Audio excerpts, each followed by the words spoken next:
Hey everybody, welcome back to another episode of Bag Lady Unloaded.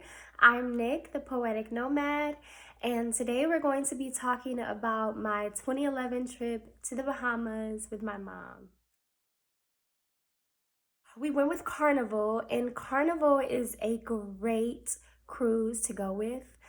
Um, there was a ton of onboard activities. We saw a musical, we watched people take dance lessons, we saw a comedy show, there was karaoke.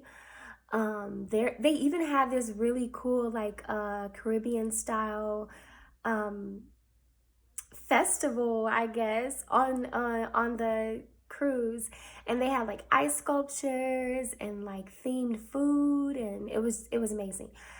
Um, and so we had a great time off the boat as well. Make sure if you want to take a tour of the Bahamas, go with the locals. They know all the hot spots. You'll save yourself some money. Um, and they need the money. Like the cruise line always charges a ton of money for these like 1 to 2 hour tours, and it's not worth it. Go with the locals. They need the business. Um, so we did take a tour, obviously, and we went on a little ferry boat and did some shopping. We even hit up the nightlife in the Bahamas. We were in Nassau, and there's a bar called Senior Frog, and it was really fun. I was actually in a drinking contest. We were dancing, and a couple people started to like crowd around me when I dance. I'm kind of used to that reaction because I'm not shy. Um, in that in that space when it comes to dancing, I'm not shy. I'll say that because I can be or come off as timid. It's just because I don't trust people, but that's a whole nother thing. So anyway, I'm dancing. A lot of people start crowding around me, and the host of the bar is kind of like, okay, everybody, we're gonna have a competition, and he splits everybody off to the side, um, to one side and to the other side, right? Like right down the middle. And so the people on the other side choose somebody, and the people on my side choose me because they assume it's going to be like a dancing competition, right? Which is what I was thinking as well. And so when I get on the stage, he's like, it's going to be a drinking contest. And I'm like, okay. I'm such a lightweight, so I already knew this was going to be a problem. And so we had to see who would drink down a beer the fastest, right? And so he hands us both a bottle and is like, go. And I'm like trying to chug the beer as fast as I can, but the girl, she's like spilling it all over her, and so she won, right?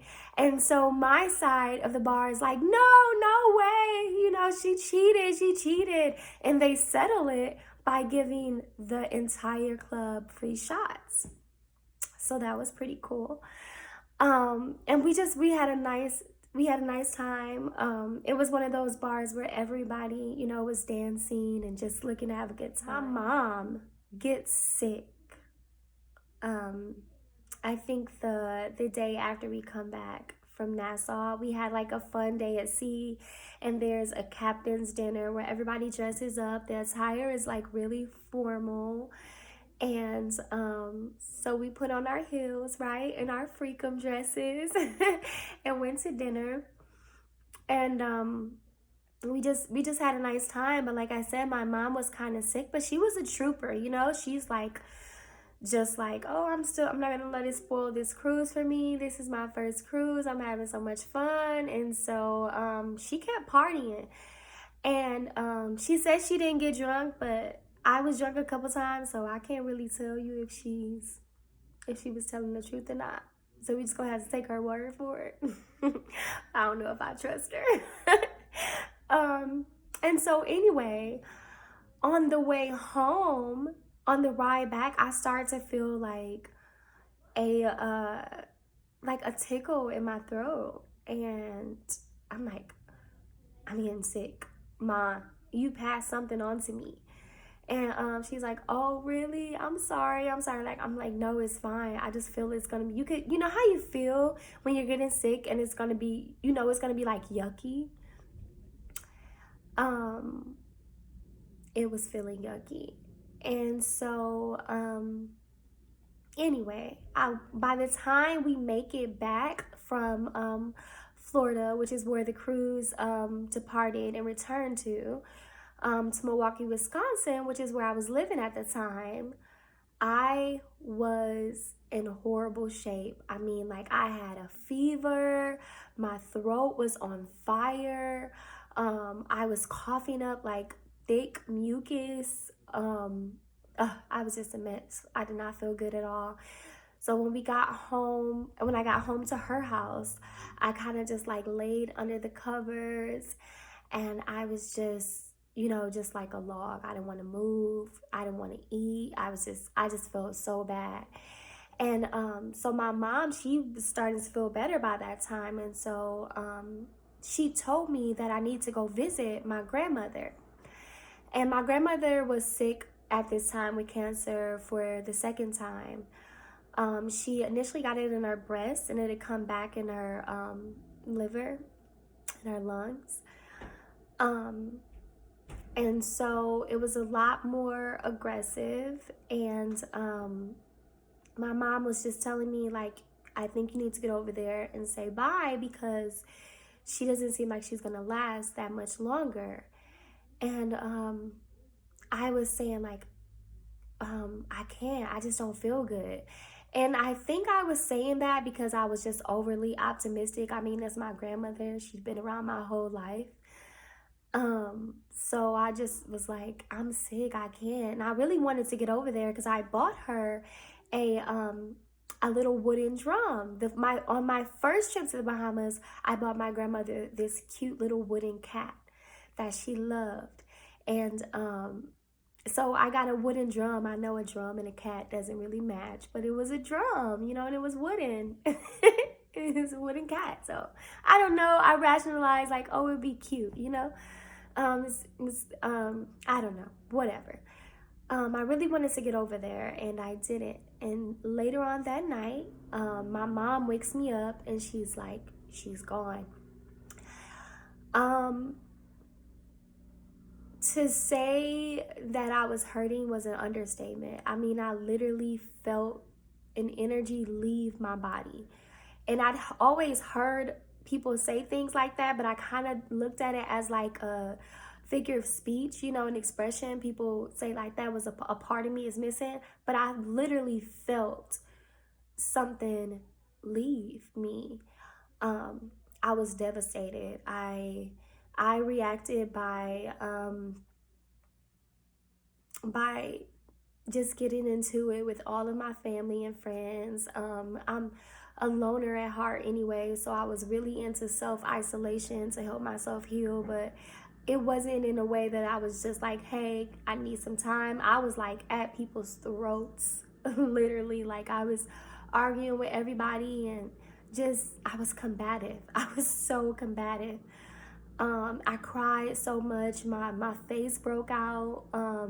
So when I went to her funeral, I was a mess. I was a complete mess. I didn't get any of my pictures of myself. You know how people gather together at funeral times, and everybody's looking nice, so everybody wants to take a ton of pictures. There was no pictures of me because I was not okay at all, and I didn't think I ever was going to be okay again. One of the saddest things about my grandmother having died in her early 60s was that she'd wanted to go and travel the world my whole life, or maybe her whole life, but I can tell you for sure my whole life. I remember her talking to me about Paris and London and Milan, all these places. I had no idea what they were, or where they were on the map, but she talks to me about them, and she'd say, I'm gonna get a teddy bear, I'm going to get you a teddy bear from all of these different places. So you'll have a teddy bear from all over the world. And naturally, as a kid, and I love teddy bears, I'm like, ooh, really? You know, just really excited. And she never got to go. She was always waiting to win the lottery or to retire, and she didn't get the opportunity. So that became the birth of the Poetic Nomad. For me, her death, without having done all of the things that I knew that she wanted to do, took a toll on me. And I would say that it was both a blessing and a curse, because it was a blessing because it pushes me to keep going. Every time I want to stop, I think about being on my deathbed and being unsatisfied and knowing that there's nothing I can do about it.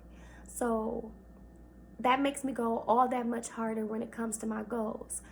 And it makes me, you know, never want to stop. I'm never satisfied in a way. I just want to keep going and keep pushing, and, you know, that's me. If I've been in a space, whether it's a job or a relationship, for too long, I kind of get restless and want to go. But it's also a curse because I get this really bad anxiety every time I'm about to take a trip. Even if it's just a small trip, I get anxiety where my stomach is turning, I feel nauseous, and I just have this sense of like impending doom, like, and I'll try to calm myself down and tell myself like, it's okay, nothing's gonna happen, but I always have this feeling that something bad is gonna happen either while I'm on the trip or when I return. Because of that trip to the Bahamas, right after I came back, my granny died.